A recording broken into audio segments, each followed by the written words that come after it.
कल्याणपुर नाम का एक गांव था। उस गांव से थोड़ी ही दूरी पर बहुत ही घना और डरावना जंगल था। रात के समय जो भी उस जंगल से होकर गुजरा वो कभी भी वापस नहीं आया। उसी जंगल में एक बहुत ही सिद्ध तांत्रिक बाबा रहते थे। उसे तंत्र मंत्र के अलावा और कोई भी काम नहीं था। वह उस जंगल में रहकर भूतों से बात करता था और उनको अपने वश में कर लिया था।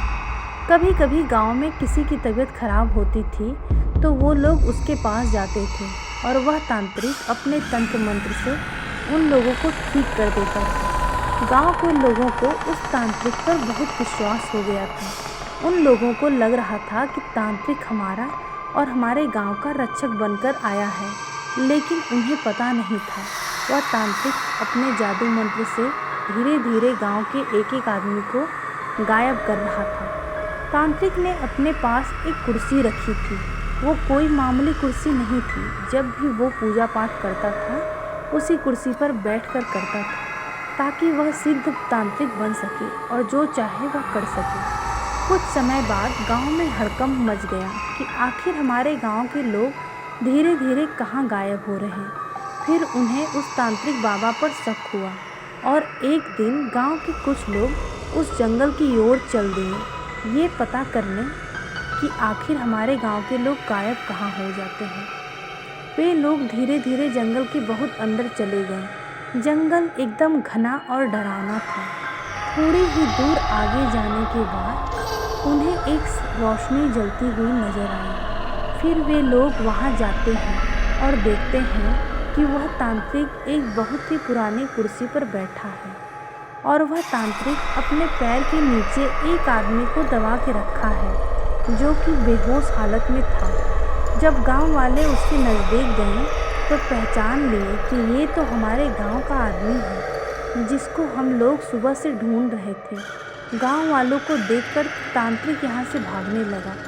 तभी गांव के सारे लोग उसे चारों तरफ से घेर कर पकड़ लिए और एक पेड़ से बांध दिए। फिर पूरे जंगल में आग लगा दी और उस आदमी को लेके अपने गांव लौट गए। अब उस तांत्रिक ने देखा कि गांव वालों ने जंगल में आग लगा दी है, अब तो मैं नहीं बचूंगा। वह बहुत चिल्लाया, मुझे बचाओ मुझे बचाओ, लेकिन उसे कोई बचाने नहीं आया और धीरे धीरे आग की लपटें तांत्रिक के पास आ गईं और वह आग में जल के मर गया। लेकिन उसकी कुर्सी जैसी थी वैसी ही रही। उसे एक आंच तक नहीं लगी क्योंकि तांत्रिक ने उसी कुर्सी को जादू मंत्र से बनाया था। यह बात किसी को भी पता नहीं चला कि वह तांत्रिक मरने के बाद भी नहीं मरेगा। गांव वाले अब खुश थे कि अब हमें किसी भी बात का डर नहीं है। कुछ समय बीतने के बाद एक दिन गांव का एक आदमी दोपहर के समय अपने खेत में काम कर रहा था। गर्मी का दिन था और उसे बहुत जोर से प्यास लगी थी। वह पानी पी के थोड़ा आराम करने के लिए उसी जंगल में चला गया जहाँ तांत्रिक रहता था। वहाँ जाकर देखा कि एक बहुत सुंदर कुर्सी रखी हुई है। वह देखने में बहुत लुभावनी कुर्सी लग रही थी, मगर वह एक भूतिया कुर्सी थी। वह आदमी उसे लेकर अपने घर आ गया।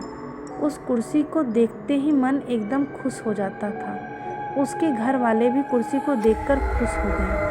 उसे नहीं पता था कि वह अपनी कुर्सी नहीं बल्कि अपनी मौत लेकर आया है। जैसे ही वह कुर्सी पर बैठा तभी कुर्सी ने उसे पकड़ लिया। उसके घर वालों ने बहुत कोशिश की लेकिन उसे उस कुर्सी में नहीं उठा पाए। देखते ही देखते यह बात पूरे गांव में आग की तरफ फैल गई। गांव के लोगों ने भी बहुत कोशिश की उसे उस कुर्सी से अलग कर सके, लेकिन वो लोग भी असफल हो गए। उसे काटने और तोड़ने की भी कोशिश की लेकिन उस कुर्सी का कुछ नहीं हुआ। थोड़ी देर बाद गांव वालों के सामने ही उस कुर्सी में अपने आप ही आग लग गई। देखते ही देखते वो कुर्सी जलकर राख हो गई और वो आदमी तड़प तड़प कर मर गया। उसके मरते ही वो आदमी और उसकी जली हुई राख सब के सब गायब हो गए। ऐसा लग रहा था यहाँ कुछ हुआ ही नहीं। तब से ऐसी घटना हर 2-3 दिन पर गांव में होती गई। कभी कुर्सी तो कभी टेबल तो कभी खटिया बनकर लोगों को लुभाता रहा और उन्हें तड़पा तड़पा के मारता रहा। उस कुर्सी वाले भूत ने गांव में इतना दहशत फैला दिया कि सभी लोग गांव छोड़ने के लिए सोचने लगे।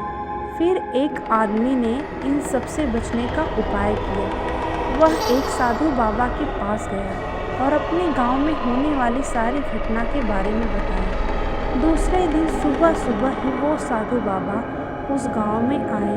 सबको अपने अपने घर से ही घी, चावल और लाल कपड़ा लेकर आने को कहा।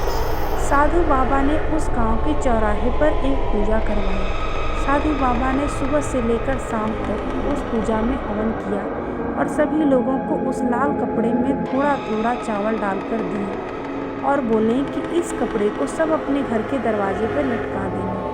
अब से कोई तुम्हारा कुछ नहीं बिगाड़ पाएगा। सारे लोग ऐसे ही किए जैसे साधु बाबा ने बताया था। उस दिन से उस भूत ने किसी का नुकसान नहीं किया और गांव के लोग बिना डरे अच्छे से रहने लगे।